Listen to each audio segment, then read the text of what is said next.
Let me show you how this trick works. I'm going to now relaunch the Galaxy Store, guys, and it will eventually just understand that I'm using another SIM card. And why am I doing this like this? Because, guys, this is absolutely crazy. There are also updates to Theme Park, to Good Lock and Home App, and eventually they are not available in Bulgaria, so they are still geo-locked. And although Samsung is trying to push Good Lock to more and more countries, I think this is the lamest approach ever. Good Lock is really gold, and they have been really doing this wrong. They should have been doing a better job, mass rollouting it officially, right, to everybody. But okay, welcome back, guys. VST here at Tech. Too many Samsung stock applications for update. Starting with the Samsung Gallery, the calendar, the Samsung Notes, the Pen app, Samsung Smart Switch, the core services, the SmartThings framework, also the Samsung Health Monitor, because I'm using this baby here, the Galaxy Watch 5 Pro, and also the Smart Tutor for Samsung. But okay, first things first, what we do in those videos, guys, we check the versions. If there are any meaningful changelog information, yeah, I'm testing it. So, okay, let's take an example here. The Samsung Gallery.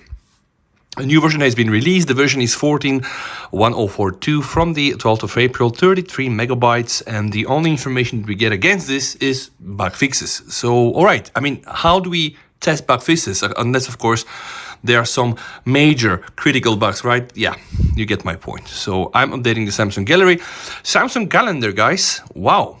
Changelog here for a change, version 12 for 0615 from the 14th of April, 45 megabytes, guys. If you buy a Samsung phone, go for 512 gigabytes of storage, you get the point. But what is new, guys? Improve stickers, option to hide search history, add repetition option automatically on quick add menu, which is actually a quality of life improvement, I guess. So improve reminder, category colors. Okay, this is something, I guess, tangible. So I'm going to update this and try to test this. Then we have Samsung Notes, also with a proper changelog. Samsung, you are doing this better.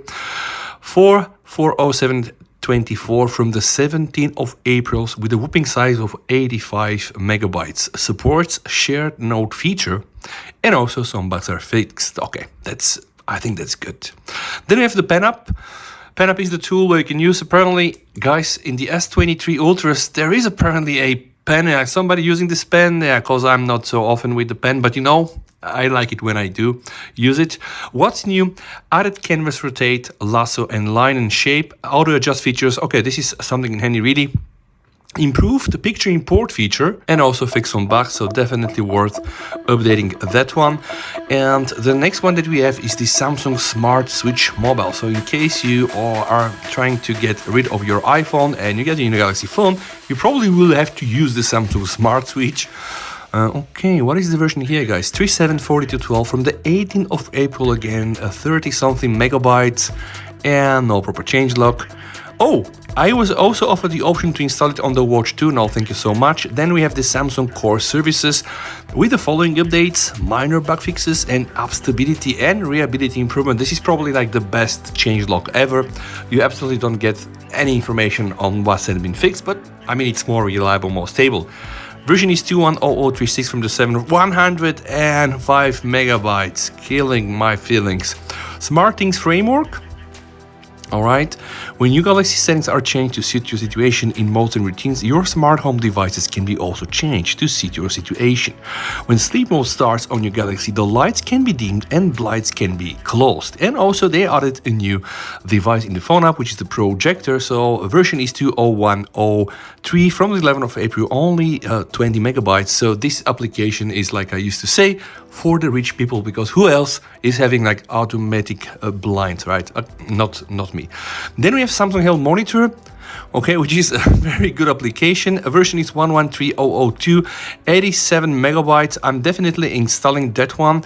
I'm using this also on my watch. And last but not least, guys, we have the Smart Tutor for the Samsung Galaxy with the version 1.5 and also a build number, which is Samsung never stopped to amaze me. Like, they have one big policy when it comes down to writing changelog information. And the policies and the rule actually is there are no rules, no policies. All right, guys, I am going to now update this as well and then try to show you some of these new things. And I do have also a bonus for you, because now when I switch my other SIM card, I'm going to get some more apps to be updated, and I know for sure Home App is there and also Good Lock. So let me do this magic trick. Let me show you how this trick works. I'm going to now relaunch the Galaxy Store, guys, and it will eventually just understand that I'm using another SIM card.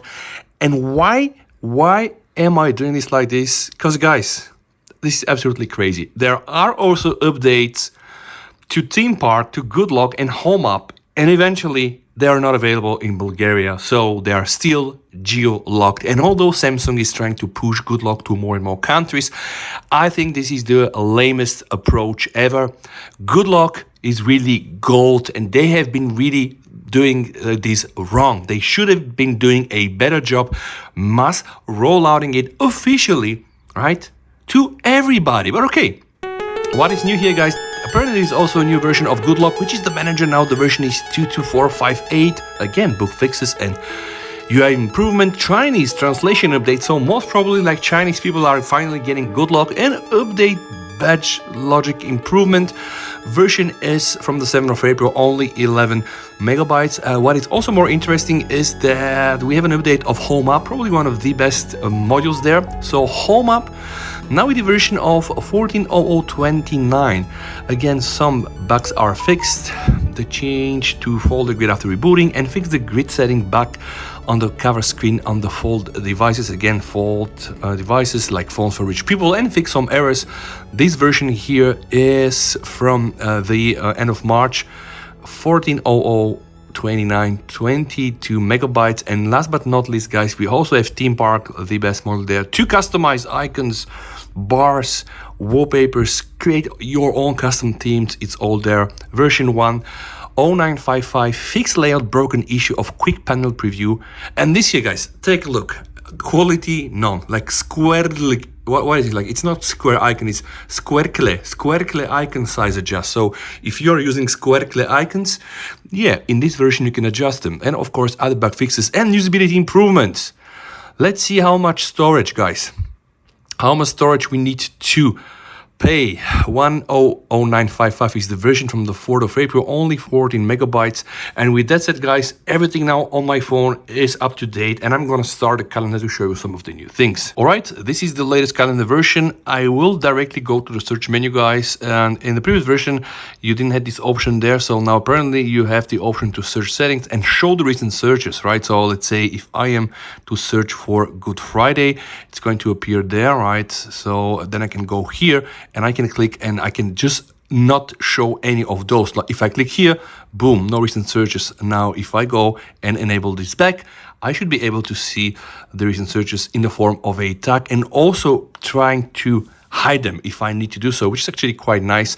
In the old version, I do believe they only had the microphone icon. Some of the other updates featured improved stickers, so tap above to add a sticker for this day. So let me add a sticker for the 25th of April. Right, okay, so we have these fancy stickers, guys. Yeah.